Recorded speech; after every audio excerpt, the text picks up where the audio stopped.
শুক্রবার জুমার দিন দুপুর 12টা থেকে 2টার মধ্যে এই ছোট্ট দোয়াটি কেউ যদি 11 বার পাঠ করে, এরপরে সে আল্লাহর কাছে যা চাইবে আল্লাহ পাক তাকে তাই দান করবে। আপনি জানলে অবাক হয়ে যাবেন।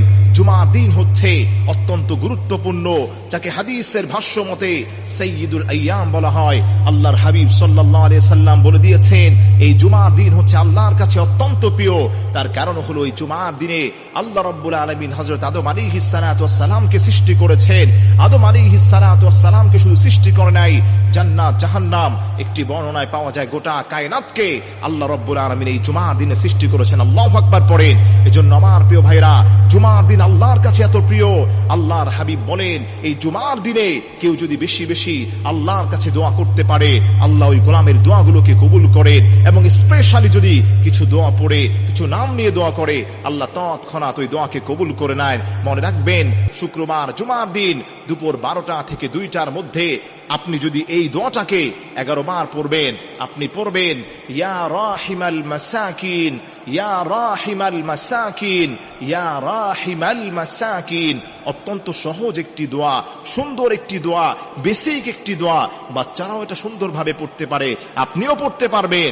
আপনি 11 বার যদি আল্লাহর উপর ভরসা করে এটা পাঠ করতে পারেন, এরপরে আপনি আল্লাহর কাছে যা চাইবেন আল্লাহ পাক আপনাকে তাই দান করবেন। এই দোয়াটা পড়ার আগে অবশ্যই অবশ্যই আপনি নবী পাক সাল্লাল্লাহু আলাইহি ওয়াসাল্লামের উপর 3 বার যে কোনো দুরূদ শরীফ পড়ে দিবেন। দুরূদ শরীফ হচ্ছে এমন আমল, যে দুরূদ শরীফটা পড়ার কারণে আল্লাহ রাব্বুল আলামিন ওই বান্দার গুনাহগুলোকে মাফ করে দেন, তার দোয়াগুলোকে কবুল করেন। দোয়া যদি আপনি কবুল করাতে চান, তাহলে অবশ্যই অবশ্যই আপনাকে নবী সাল্লাল্লাহু আলাইহি ওয়াসাল্লামের উপর দুরূদ পড়তে হবে। যে যত বেশি নবীজির উপর দুরূদ পড়বে, আল্লাহ পাক তাকে তার দোয়া তত বেশি কবুল করে নেবেন। সুবহানাল্লাহ পড়েন।